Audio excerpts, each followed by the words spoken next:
My name is Victor Fuhrman. Some call me the Voice.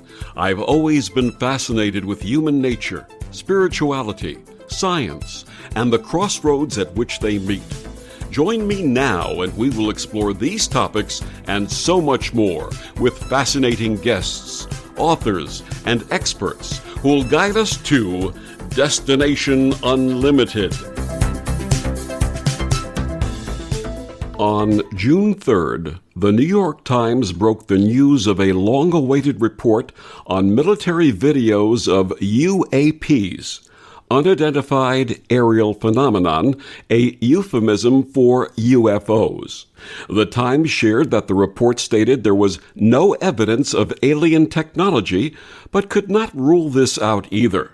Was this another attempt at official obfuscation of evidence that would establish once and for all that we are not alone in the universe? What does this say about the diligent work of researchers who have compiled a body of evidence that not only established we are not alone, but that humanity has been shaped and influenced by extraterrestrial beings since the beginning of time? Returning this week to Destination Unlimited, Paul Anthony Wallace is one of those diligent researchers whose groundbreaking best-selling book, Escaping from Eden, was hailed as this generation's Chariot of the Gods by George Noory.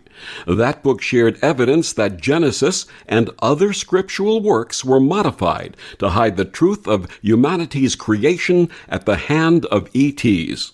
Paul Anthony Wallace is a popular speaker, researcher, and author of books on spirituality and mysticism. As a senior churchman, he served as church doctor, a trainer of pastors, and an archdeacon of the Anglican Church in Australia. Today, his work probes the world's mythologies for their insights into human origins, human potential, and our place in the cosmos. His website is paulanthonywallace.com, and he joins me this week to share his latest book, The Scars of Eden: Has Humanity Confused the Idea of God with Memories of E.T. Contact? Please join me in welcoming back to Destination Unlimited, Paul Anthony Wallace. Welcome, Paul. G'day, Victor. It's so good to be with you again. Thanks for having me on your show. And it's wonderful to have you back. Paul, let's start with the breaking news. What's your take on the long-awaited DNI Pentagon report that was just broken last week and the mixed message it delivered? Yes, well, for many, it may have come as a little bit of an anticlimax seeing the leakage of that report in the New York Times, because there's been such a long build-up to this moment of hope for disclosure. I mean, not only in terms of decades of campaigning, but particularly since the New York Times broke the story of the Tic Tac encounter back in 2017. You could see there's been this building and building, because the Pentagon then came and authenticated the Tic Tac encounters. They've authenticated the pyramid-shaped UFO encounters.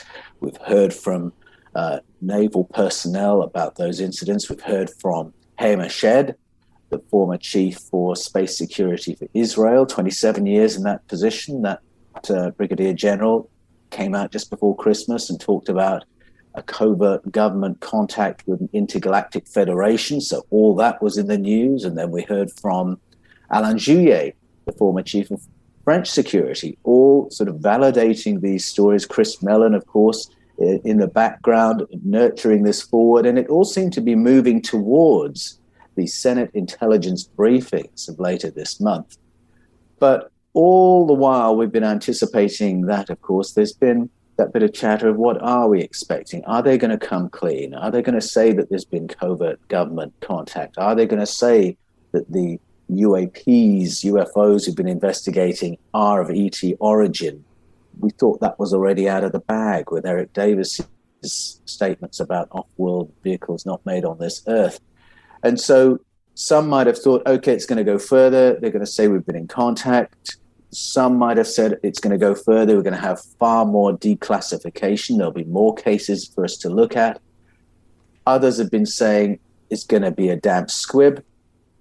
Others have been saying, oh, they're going to hoik up the fear. They're going to leverage this so everyone thinks we're in imminent danger of invasion, and then they'll go to emergency powers and things like that. So there's been a whole spectrum of expectations, and then this gets leaked and it looks like nothing.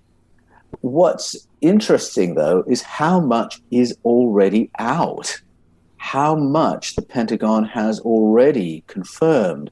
So it looks like, in a way, we're back to the pre-1947 position, which is when the National Security Act came in, that began the process of classifying UFO research, official UFO research, back to a position of saying we've been engaging with UFOs for 70 years. We've been investigating physical materials from crash retrievals from 70 years, and we don't know what they are. Well, 70 years on, that's really not credible. So I think, in a way, a damp squib of a report is basically throwing it back on the public to do the math. There's so much already out there that's been confirmed and authenticated. I think it simply invites us to join the dots and work out for ourselves whether we think it's the Russians, the Chinese, or civilization off planet that is sending their craft and interacting with us. It's pretty difficult to really backpedal from information that's already been released and authenticated, but it looks like that's what they're doing. Unbelievable, because even if they were trying to blame it on either Russian or Chinese technology, the speeds and G-forces that these things produced that were measured by the naval aviators and others are impossible for humans to withstand. Well, absolutely. That's exactly right. And when you've got the former Assistant Secretary of Defense saying exactly that we have no idea where that technology comes from, you know full well, therefore, they're not talking about the Russians or the Chinese. If we've all seen now the footage of the naval pilots engaging with the Tic Tac craft in 2004, if for one moment we thought it was China who had invaded US airspace with technology like that, the response would have been completely different. And we all know it. The whole diplomatic setup of the world would have altered if we had for a moment thought that was China or Russia. So it is pretty obvious the moment you stop and think that we don't know who it is, which is sort of what the report is saying. Inconclusive is a way of saying we don't know who it is. And once the information is already out there from people like Jacques Vallée and Eric Davis, who are saying we're examining materials that were engineered in zero G by we don't know who, well, you don't have to do a lot of maths before you realize what we're actually talking about. But I think that's what they've done, just thrown it back on those who are interested, those who are paying attention, to join the dots. And they've preferred that so that we're still in this sort of drip, drip, drip soft disclosure phase rather than into the hard disclosure. And it seems that's the decision that's been taken.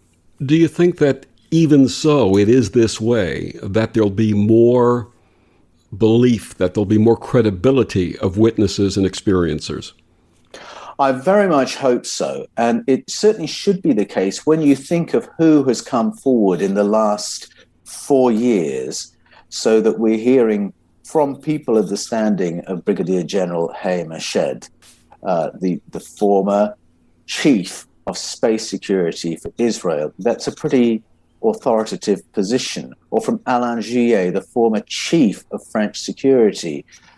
That's just 1 degree removed, if you think about it, from the person in authority making an official disclosure. It's only that 1 degree removed. And after you hear enough of that kind of statement from that kind of figure, it ought to be that you can go back to members of the public who say they've seen stuff and have filmed stuff and think again.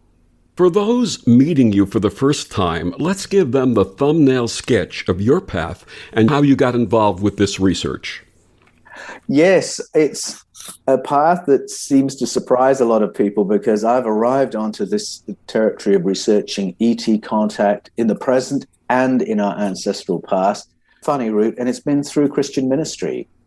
33 years in Christian congregation-based ministry. I've worked as a theological educator, training pastors in the interpretation of ancient texts, the Bible in particular. I've worked as a church doctor, as an archdeacon for the Anglican Church. And in all that time, I've been wrestling with the Bible, teaching from the Bible, training people from the Bible. And there are anomalies in the stories that we tell from the Bible which would catch anybody's attention reading through, which had caught my attention. And I'd always promised myself, when I have the time, I'll get back and drill down into some of these obvious questions. And we talked about them last time, but things like the let us make, and people say, who's the us? Let us make humans to look like one of us, or one of who? And then there are conversations among the Elohim, that word that gets translated as God. And I thought, okay, I've got to get to the bottom of that. I just preached through the book of Genesis in my church in Victoria, and I realized I was skating around on the surface of it, that I was preaching from the current edit of those books. Now, anyone who has studied theology at degree level know there's a whole history to how those books have formed and where they've come from. And the moment you start looking at the sources and looking at, well, what were the stories before they were put into the current shape, it gets you very, very quickly into the territory of the Mesopotamian stories on the cuneiforms. And those stories turn out to be the basis of the Bible's stories. But the Sumerian, Babylonian, Akkadian experiences on which the Bible stories are based are not stories about God. They are stories about sky people, or what we would call extraterrestrials. And as soon as I realized that, I realized there was a rabbit hole I was just going to have to go down and visit these stories in their original form to find out what they told us. What reception have you had to your work from religious people or people of faith? Have you won friends or lost friends? Oh, overwhelmingly, I've won friends. On balance, I have lost a few, I think, in that there seem to be a few, particularly professional colleagues, who are keeping a bit more of a distance because I think they've not processed what I'm talking about. A couple have said, let's stay friends, but I won't be reading your book, because they're actually, if I dare say, frightened of the conclusions they might reach if they actually run down that rabbit hole and read my research.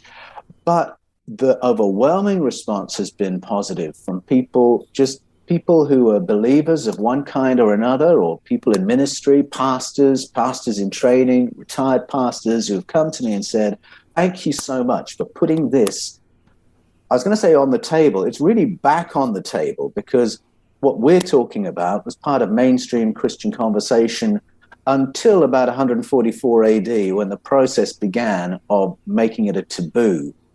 Well, hopefully, the scars of Eden, escaping from Eden, are putting it back on the table, and people are saying, thank you for doing that, because I've seen that in the text as well, and I'm not allowed to talk to my pastor about it, talk about it at church, talk to my congregation about it, or because I've been pastoring people who've been experiencing close encounters, and how do I respond to that, theologically or pastorally? There's a priest in the UK I'm in contact with who's been involved in paranormal ministry in the last two dioceses that they've worked for.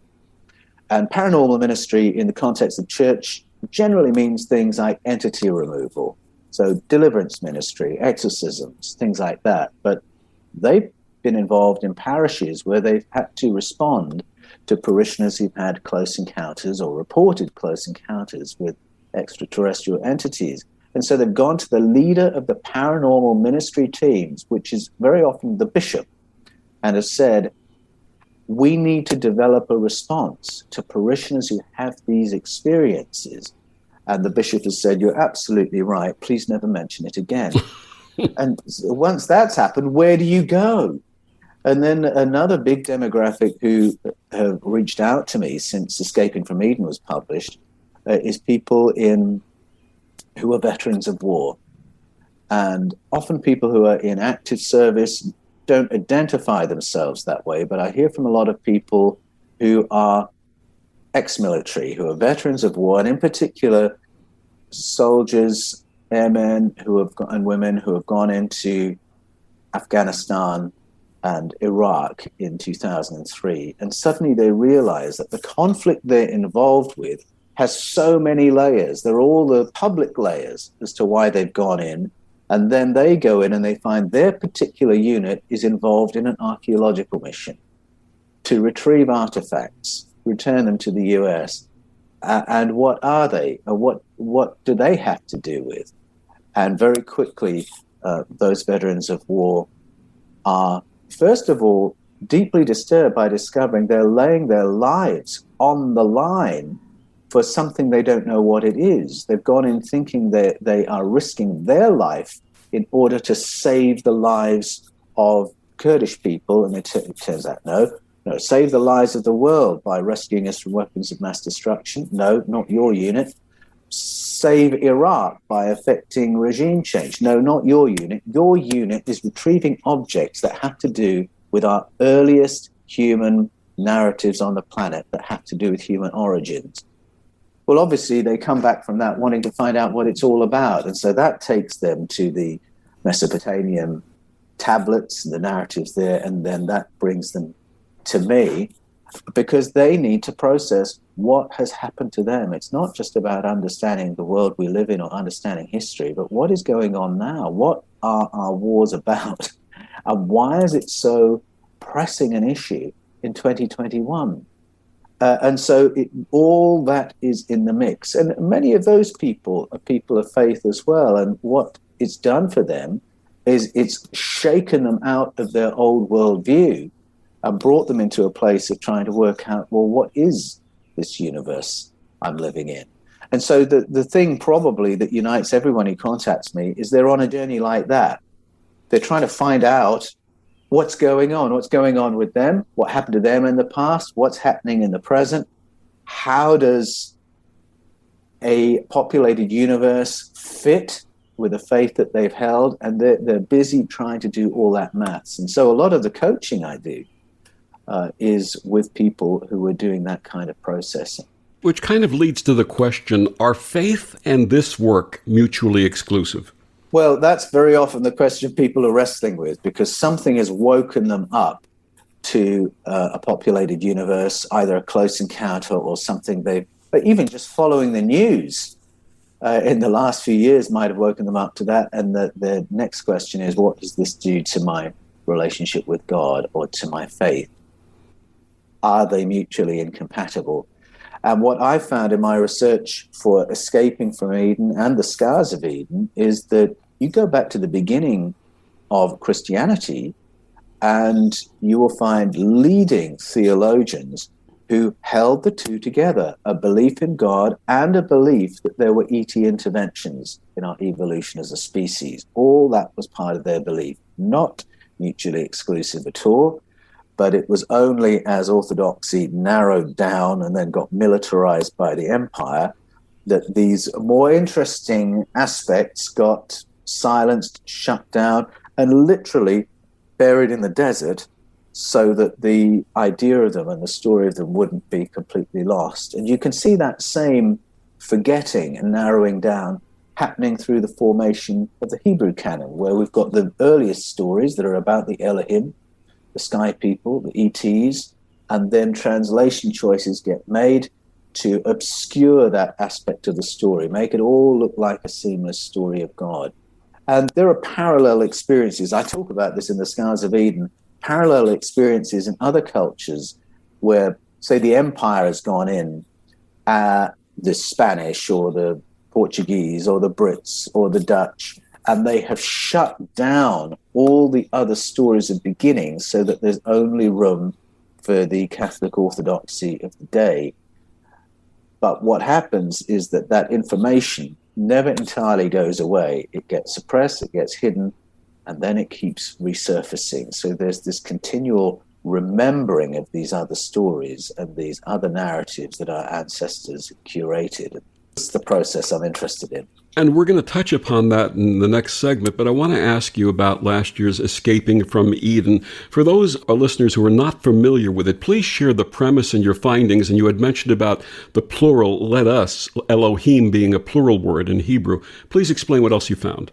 Well, the exercise that began Escaping from Eden was to go to this anomalous word Elohim, which is a masculine plural form word that gets translated as God, but exhibits all these plural behaviors. I mean, you've got the wars of the Elohim in the Hebrew scriptures, in which thousands of humans are killed in the conflict among the Elohim. So it becomes clear pretty quickly you're dealing with plural entities. So the exercise was, let's reread these stories with Elohim in the plural. Let's go back before the 6th century BCE edit to the earlier form of the stories and see what they look like. So I do that in Escaping from Eden. It becomes clear immediately that you're looking at the summary form of the Mesopotamian narratives from out of Sumeria, Babylonia, Arcadia, and Syria, and those narratives are about ETs. And then I found that these stories of humanity evolving on the planet and then being adapted, modified, genetically re-engineered by an ET colonizing force, that story repeats in cultures all around the world.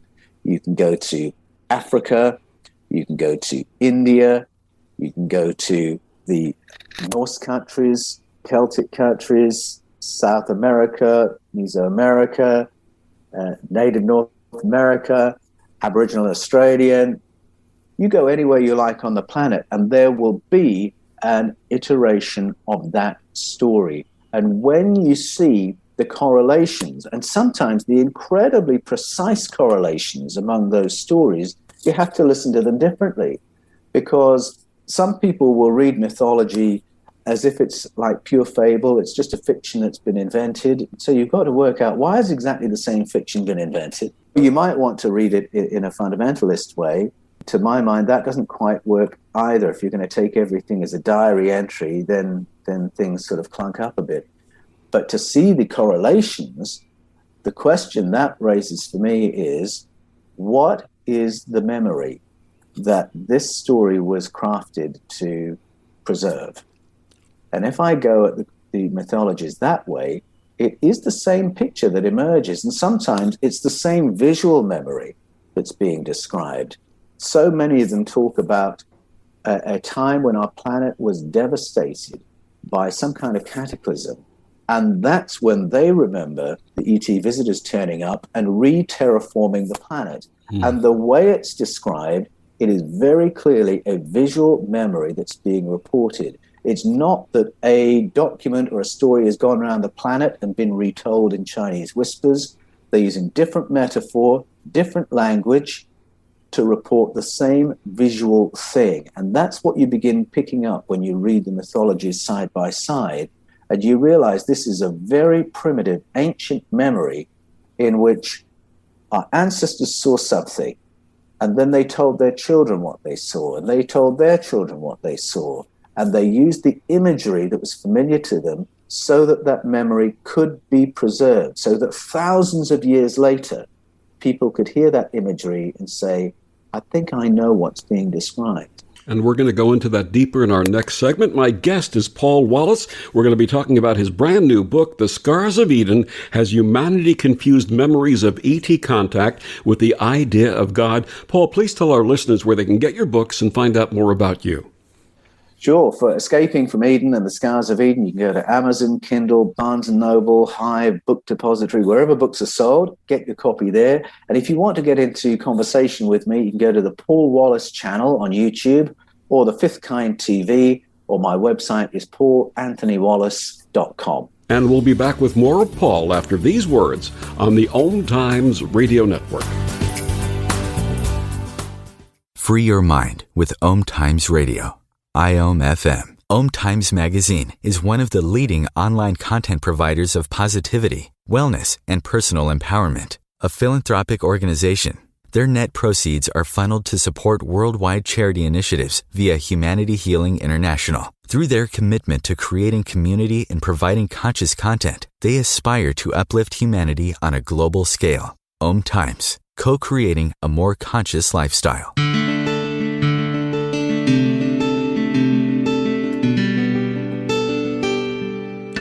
Back on Destination Unlimited, my guest this week, Paul Anthony Wallace. We're talking about his book, The Scars of Eden. Has humanity confused memories of ET contact with the idea of God? And before we continue with the new book, I just want to share that George Noory, the host of Coast to Coast AM and Beyond Belief, called his last book, Escape from Eden, This Generation's Chariot of the Gods. Pretty good press with that one. I was blown away when George said that on Coast to Coast. I was thrilled to hear it because that's such a significant book. That was an absolute game changer. It broke the taboo on the question of ET involvement in the human story. It had been sort of talked a little bit about at an academic level, but it wasn't mainstream conversation until Eric von Daniken came forward with Chariots of the Gods. And I think every generation needs these taboo-busting books. I very much hope The Scars of Eden will do that for a new generation. So when George Noory said, Escaping from Eden, this generation's Chariots of the Gods, I was blown away, absolutely thrilled, and thought, yes, bring it on. Let's bust this taboo. Let's get this talked about with dinner tables, in school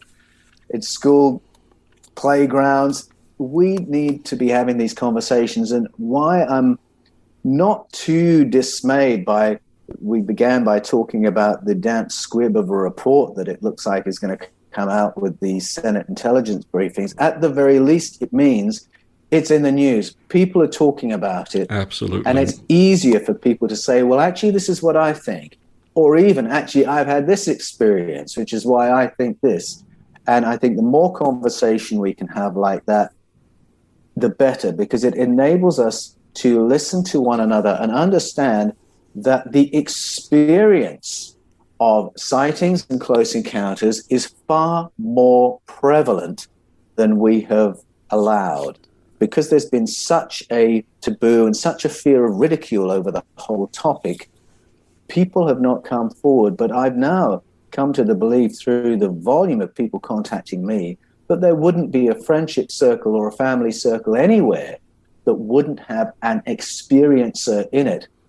And I think if you asked your friendship circle, after a couple of beers, have you ever experienced anything that you couldn't explain? I reckon every individual would have a story. And if we could listen to each other's stories of that kind, then a coherent picture begins to build up. And it has to do with we are not alone.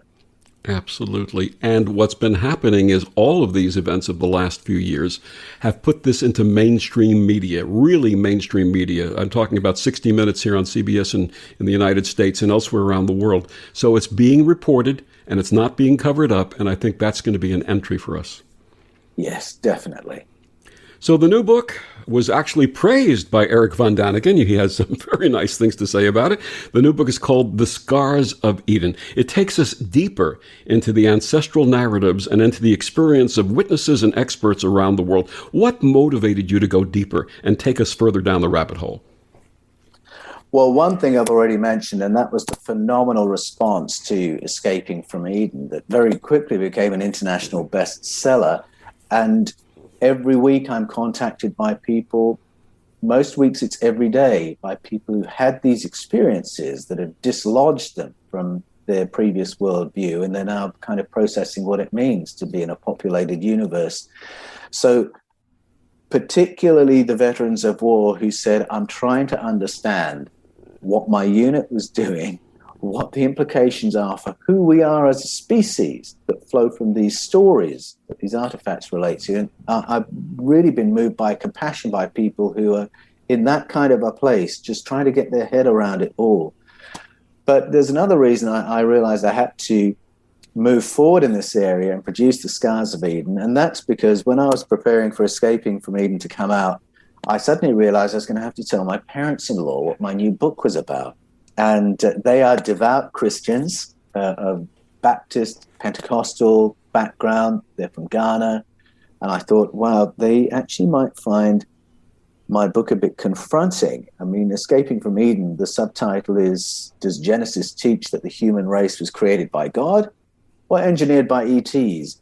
And just the fact that I'm considering it could be engineered by ETs is very confronting to some people. And there is a small proportion of people who contact me to tell me how unacceptable that view is. And I thought, oh dear, I hope that's not going to be my parents-in-law. So they came and stayed for the weekend, and we had some lovely food and some lovely drink. And when everyone was relaxed, I thought, okay, now might be a good moment to tell them. So I said, Patience Kofi, let me tell you about this new book I've got coming out. And I just ran through what we've run through in our conversation today. So I had no idea how they would respond. They had their poker faces on, and I just had to get through my speech. And then when I finished, Kofi, my father-in-law, leant back in his seat and said, Paul, a penny has dropped. And what he meant by that was all those anomalies, all those things that didn't make sense in the stories from the Bible that he'd wrestled with for years had suddenly resolved. And then my mother-in-law leant forward and said, Paul, we already know this story. She said, in Ghana, we know the Christian answers to the great questions of life. We know the modern scientific answers. We get taught them at school. But there is another folkloric knowledge that we are not alone on the planet.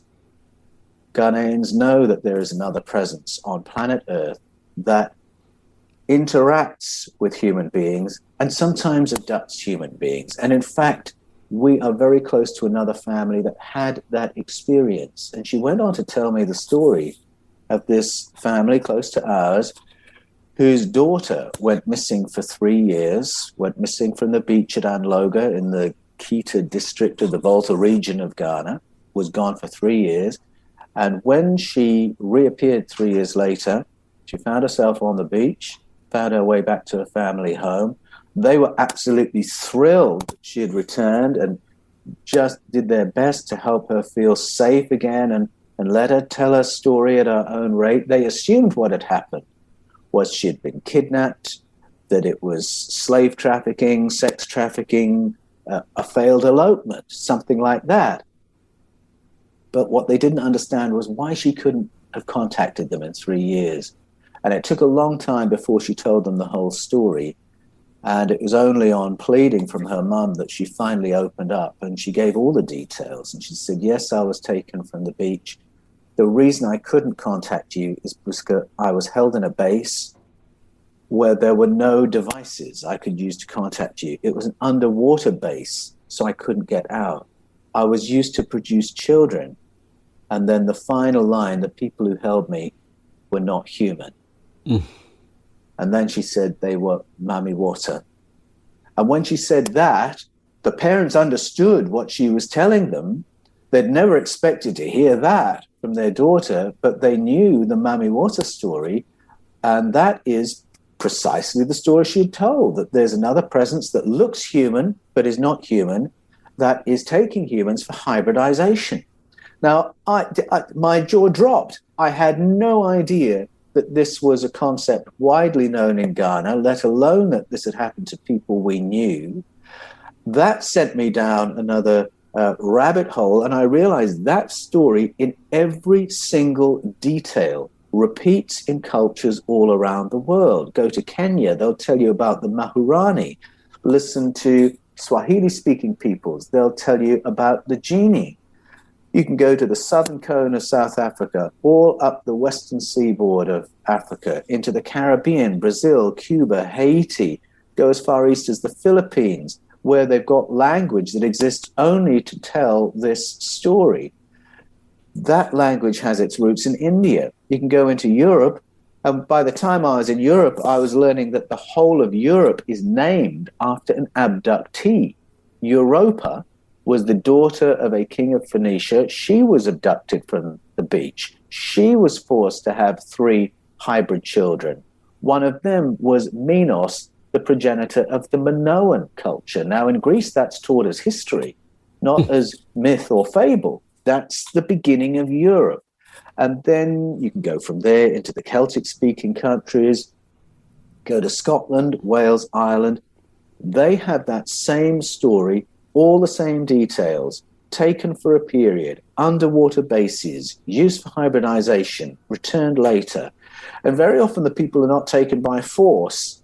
They're enticed in with promises of, we'll make you cleverer, we'll make you healthier, we will return you, you're going to have a wonderful time. And sure enough, when people come back, I know particularly in Kenya, when people reappear after 3 years and they say, I was taken by the Maharani, actually they're quite nice, that's not a story that's well received at all. You are likely to be medicated if you say that, or taken to your pastor to have a demon cast out of you. But that is nevertheless the experience that people are reporting. And once again, when you see the correlations, you begin taking it a little bit more seriously and asking the question, what is going on? I was very surprised by the time I got to Scotland in my explorations to discover the work of Robert Kirk, who was a Presbyterian minister who went to the parish of Aberfoyle. And you might know Presbyterians are generally pretty conservative theologically, but he went to that parish and he listened to what the locals had to tell him about their lives there. And after a few years there, he realized he had to write a book about the picture that was emerging, and it was called The Secret Commonwealth, in which he argued that there's a non-human presence on planet Earth that's not only abducting people for hybridization, but has a hands-on involvement in human progress at a covert government level. That book was around 1600 that was published. And this was another moment when my jaw dropped and I thought, this has been known, this has been written about for all this time, and yet generation after generation, we re-forget the story, so that when somebody comes forward in 2021 and says, I was abducted by aliens, we laugh as if we'd never heard the like before. I discovered in my research the like has been told us for thousands of years by every culture all around the planet. Which leads to the question, why would advanced species have any interest in planet Earth, human beings, or hybridization? It's a fascinating question. My start point there is to go right back to the Bible, Genesis 6, and any Bible reader, that's probably their first awareness of the whole idea of alien abduction, because in Genesis 6, you've got these entities called the Bene Elohim, the ones like the powerful ones. So that implies it's the second wave of ETs we're being told about in that story. And what the Bene Elohim did was, it says they saw the human females and said, wow, they're gorgeous. Let's have some of that in our gene pool. And that's how the story goes. Now, I don't know exactly what they had in mind other than they're beautiful, but it may have been that there's something beautiful about the particular blend of Homo sapiens, the animal strength, the mammal emotion, the higher consciousness that makes us quite a special species in the great mix of a populated universe. And it may be that it's because we are special that we get that kind of attention. But it may also be that there are neighbors in the cosmos who don't, for instance, have the robust physicality that we have, and they want some of that in their gene pool. They may be in a fading species where there's just not enough in their gene pool to keep going. There's another possibility that they're adapting because they want to live here, and so they need to be a bit more like us. And when you start listening to the narratives, ancient and modern, of hybridization, it suggests there's a whole spectrum of reasons why it might be happening. There's the flattering end of the spectrum. We're awesome. They want some of us in their gene pool. And the Mami Water story is that from Ghana. It says they want a new strain of Mami Water people that are more like the humans.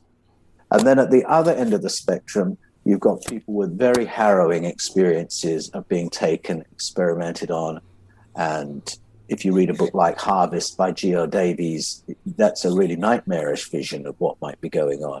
It's very possible. Different demographics are here for different reasons and for different things, but hybridization is a part of the story of a number of these groups. And our cultures have memorialized that and told that story for generations.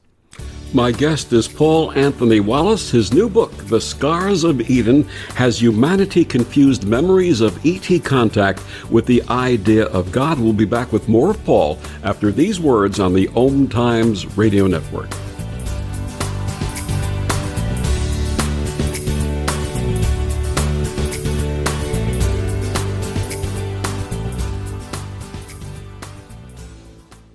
Ascending Hearts is no ordinary dating site, but a spiritual dating site with a purpose, to link you with your soulmate.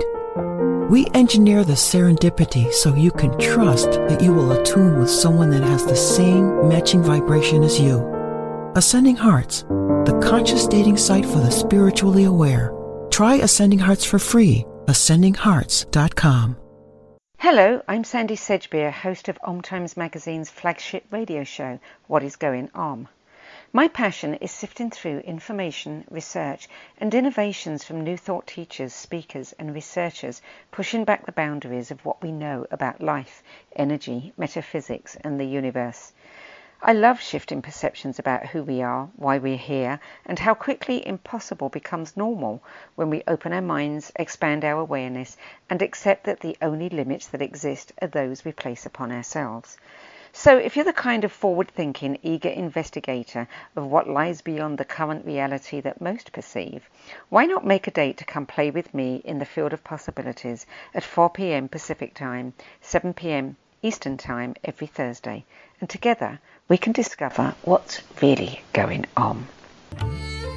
Imagine yourself being transported to India, to the banks of the Ganga and an ashram in Rishikesh.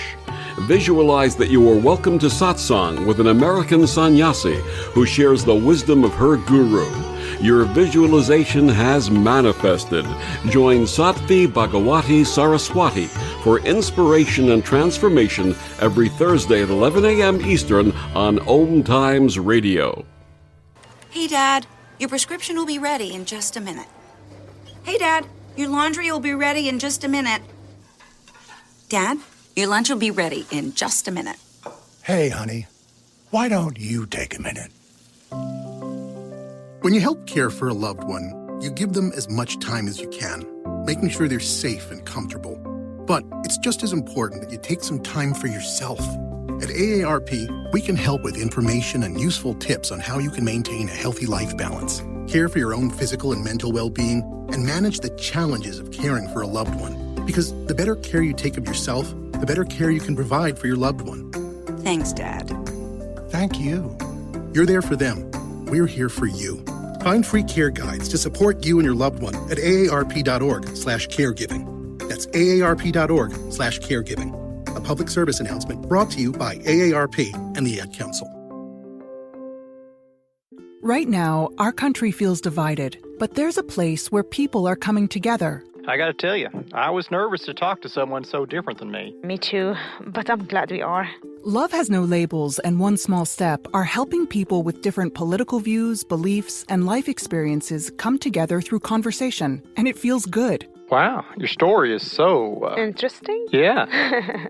When people actually sit down, talk, and listen to one another, they can break down boundaries and connect as human beings. At lovehasnolabels.com/onesmallstep, you can listen to amazing, life-changing conversations and find simple tools to start a conversation of your own. I know one thing. This conversation gives me hope. It gives me a lot of hope, too. Take a step toward bringing our country and your community together by having the courage to start a conversation at lovehasnolabels.com/onesmallstep. A message from StoryCorps, Love Has No Labels, and the Ad Council. Hi, this is Bill Maher. I can find humor in almost anything, but one thing I never laugh about is cruelty to animals. If you don't get the joke either, write People for the Ethical Treatment of Animals, 501 Front Street, Norfolk, Virginia, 23510.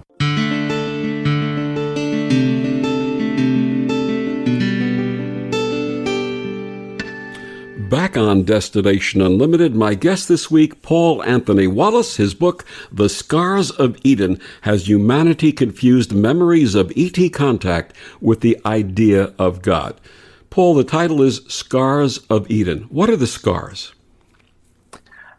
I argue that there are things in our geopolitics that have their roots in ET interventions in our development as a species. We have so many culture wars happening in the 21st century, wars around access to water, access to food, farming wars, the war between traditional, rotational, combination organic farming and industrial scale GM petrochemical farming. We've got wars around information, wars around education, wars around population control, wars around models of leadership. And in the Scars of Eden, I point out that those are all the same conflicts that our ancestors identified when they talked about the powerful ones conflicting with one another over how Project Earth should be managed. Now, just the fact that it's the same stories, the same struggles, the same issues ought to catch our attention. When we read a number of cultures talking about devices or substances being released into the environment in order to dumb humans down, the more often we repeat that story, the more often I think that's a story about the present and a warning about the present than a story about the past. If I go back to that farming, for instance, issue, this conflict is so live in the 21st century. We are seeing an almost militarized clash between those two models of farming. The Scars of Eden explores the possibility that the traditional, rotational, combinational, organic approach to farming came from an ET intervention in our development as a species tens of thousands of years ago. If you listen to some of the Native American story and some of the Aboriginal Australian story, they will talk about visitors from the stars coming and teaching their ancestors how to live in harmony with the land, what plants they could cultivate, what are good for foods, what are good for medicines, teaching them the rudiments of sanitation and the principles of living at a higher than subsistence level. That's the roots of that tradition of farming, I believe. And then you go to Karakadag, to the Fertile Crescent. There are stories that seem to date from about 10,000 years ago that relate to this other tradition, how to genetically modify crops so that you can farm on an industrial scale. And those lessons go alongside the formation of money systems, banking systems, legal systems, and everything that popped up fully formed in the ancient Sumerian culture. Those two models of how to live on the planet have been on a collision course for 10,000 years, and we're seeing quite a clash of it in 2021. And I think we can't understand why that's happening or the force of it or who the stakeholders are until we realize that that's a story that goes back to our origins and even off-planet.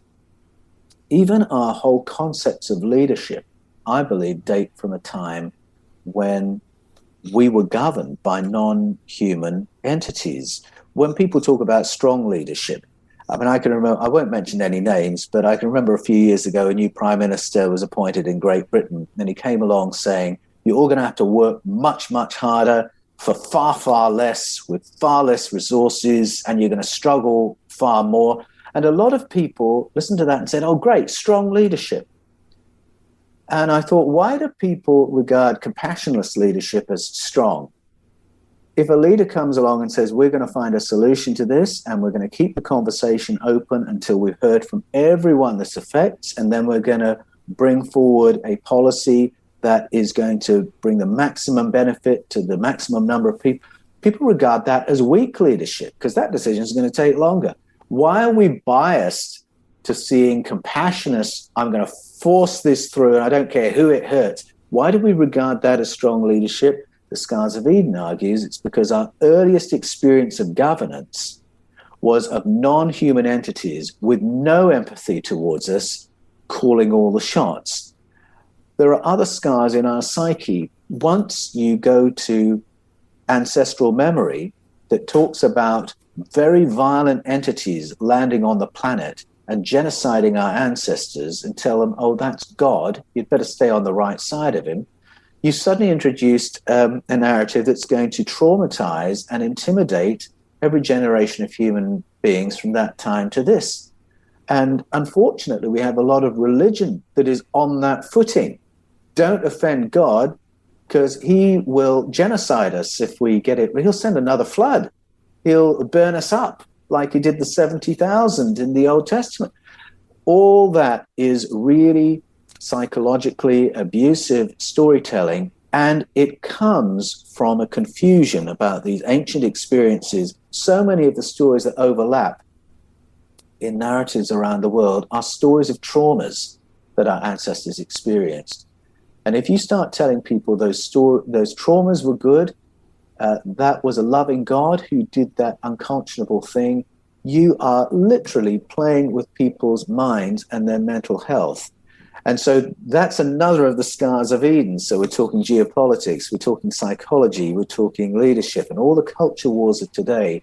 And the scars of Eden reframes that and says, take another look at all of that in the light of where we've come from and how these things got set up. And we look at where we are now, the issues around the world, issues here in the United States of egregious racism, of mass shootings, of all of these activities that are so horrendous taking place. Where do you think we are as a species right now?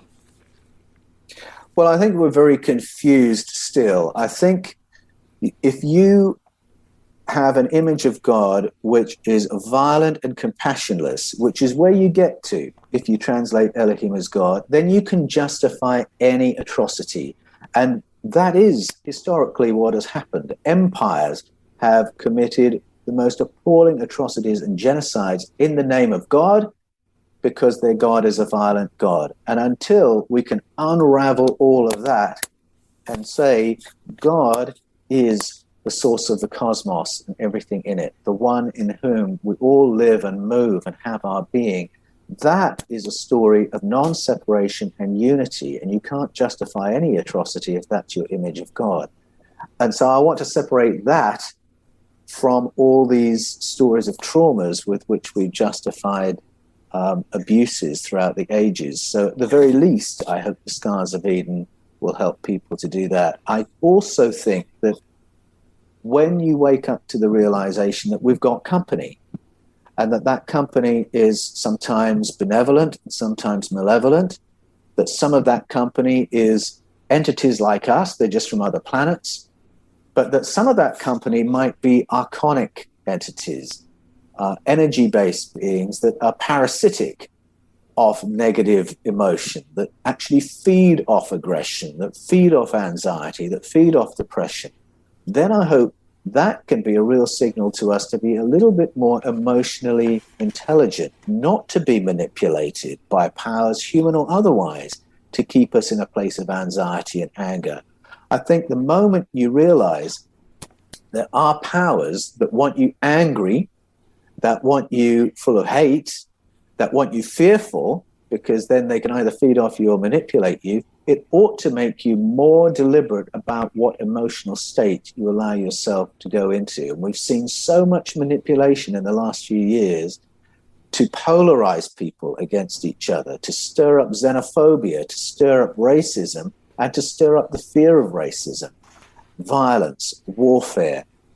I think we need to get wise to that, because if we can be more emotionally intelligent as people, we won't have demagogues leading us. We won't have xenophobes leading us, because it just won't work. So for all those reasons, I think we need to smarten up. What do you hope that people will take away from the Scars of Eden? Well, one of the big takeaways is I want people to get talking and listening. I'd share some of my own experiences in the book, which are not dramatic experiences. I don't have a Whitney Strieber type experience or a Travis Walton type experience of my own to report. My experiences are really vague. I'm not quite sure what happened. Something happened. I can't get my head around it.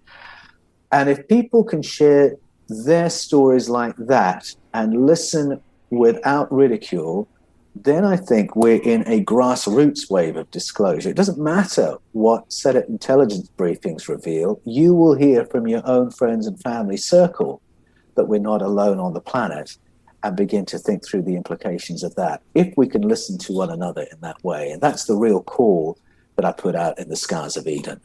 Listening, a precious and sacred gift that we need to share with one another. Absolutely. So the first book was called Escape from Eden. This one, Scars of Eden. What's next?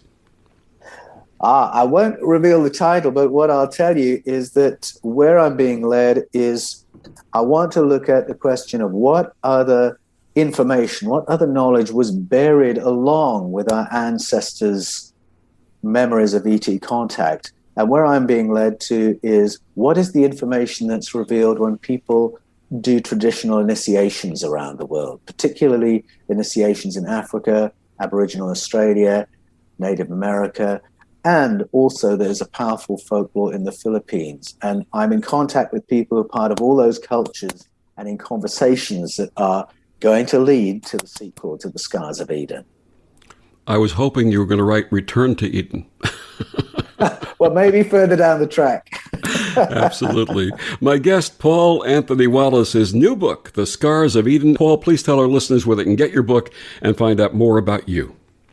Sure. Go to the Paul Wallace channel on YouTube and to the Fifth Kind TV. Go to Amazon, Kindle, Barnes & Noble, Book Depository, Hive, wherever books are sold. Get hold of my books, and I will dialogue with you on these YouTube channels. And if you go to paulanthonywallace.com, Anthony with an H, Wallace, Wallis, paulanthonywallace.com, you can reach me through my website as well. And I hope that when you do your next book about initiations, you come back and we can do some self-initiation. Oh, yes, absolutely. It's and then time. that'll be in the book too. Thank you, Victor. Time. Thank you, Paul. And thank you for joining us on Destination Unlimited. I'm Victor, the Voice Fuhrman. Have a wonderful week.